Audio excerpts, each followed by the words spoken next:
السلام علیکم ورحمت الله. په دې هفته کې په پاکستانیانو باندې درې خوشحالیانې راغلې. اولې خوشحالي چې دا هغه د ارشد ندیم د ګولډ میډل د حاصلولو په وجه باندې پاکستانیانو ته حاصل شو چې هغه په نیزه‌بازۍ کې او پیرس اولمپکس کې فرست پوزیشن حاصل کو او پاکستان جنډه اوچته کړه. پاکستانیان په هغه باندې ډېر خوشاله شو چې ډېر وخت بعد پاکستان ته ګولډ میډل راغی. دویمه خوشحالي د 14 اگست و. دریمه خوشحالي د سوات د یو تایکوانډو او کراټو ماهر کس عامر خان چې هغه په بنکاک کې انټرنیشنل سطح باندې د پاکستان اولې پوزیشن واغستو او ګولډ میډل حاصل کو پاکستان جنډه اوچته کړه.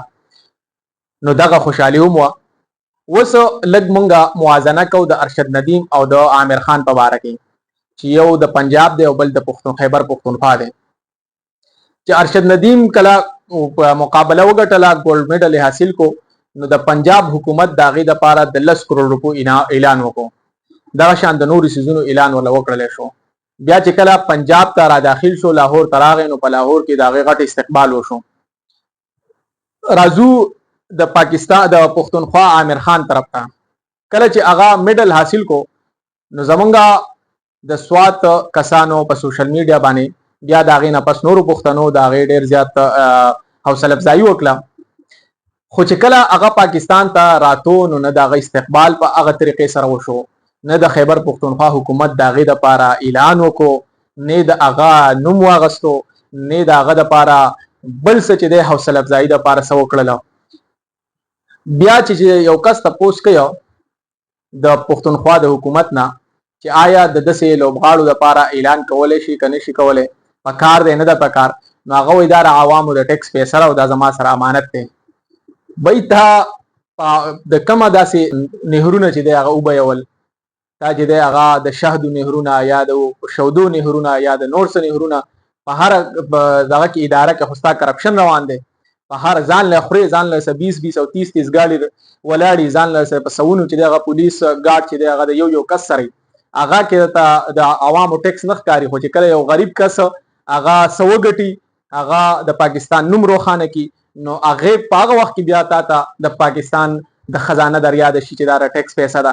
بخپله که د خپل کرپشن او د خپله پروتوکول په وخت کې تا ته دغه خزانه او دغه امانت نه در یادېږي. خو بل طرف ته اصل کې غریب عوام دي چې هغه د پاکستان نوم په عالمي سطح باندې روښانه کړو، نو تا ته اوس در یاد شو. تا څه کړي دي؟ تا څوک په عالمي سطح باندې پیژني یا په عالمي سطح باندې پاکستان له تا څه کړي دي؟ ځان له چې په خزانه باندې ناسي او په کرونونو روپۍ چې دی هغه ماهانه خورې، خو غریب کس د پاره ستا سره پیسه نشته. نو دا اصل کې دلته نااهلي چې دی هغه د پښتونخوا د حکومت ته مونږ د دې نه ګیله نه کوو چې یاره ارشد ندیم پنجابی دی جو هغه ته ډېر پروټوکول میلاو شو، دا پښتونخوا دی جو پښتون دی د کم پروټوکول میلاو شو. نااهلي دا په دې کې نه ده چې پښتون دی، نااهلي زمونږ د پښتونخوا حکومت ته. ځکه چې ارشد ندیم پنجابی دی خو چې هغه څنګه ګولډ میډل حاصل کو، هغه لپاره پنجاب حکومت 10 کروڑ اعلان وکړو. دلته تا څه کړي؟ زما حکومت ته دې لپاره څه کړي؟ اول چې زما حکومت دې لپاره اعلان کړی وی، ډېره حوصله افزایي کړی وی، دې له چې دی د پېښور ټکټ راغستی وی او درته ویلی چې دلته به ستا چې دی هغه بھرپور استقبال کېږي، نو هله به چې دی ټولو پاکستانیانو د هغې شهرت کړی وی، ټول پاکستان ته به هغه ښودلی شوی وی. نو چې څنګه ارشد ندیم چې دی هغه په میډیا باندې اوچت راغی، نو دغه شان زموږ پښتون به عامر خان به هم چې دی هغه ښه اوچت راغلی وی، ښه به ښکاره شوی وی، نور به هم چې دی د هغه حوصله افزایي شوی وی. نو هغه په خپله باندې وایي چې یاره زما ته د حکومتي ادارې نه پیسې میسې خو څه کې وایي کال او میسج راته هم نه دی راغلی چې حوصله افزایي مې شوی وی. نو په دې باندې زه ډېر مایوسه یم. نو بیا مونږ خپل ځان ته لګیا یو چې یاره زما ګناه ده چې زه پښتون یم. پښتون زما ګناه خپله نه ده چې زه پښتون یم، بلکې زما حکمران چې کوم ما ټاکلی دی نو هغه نااهله دی زمونږ باندې.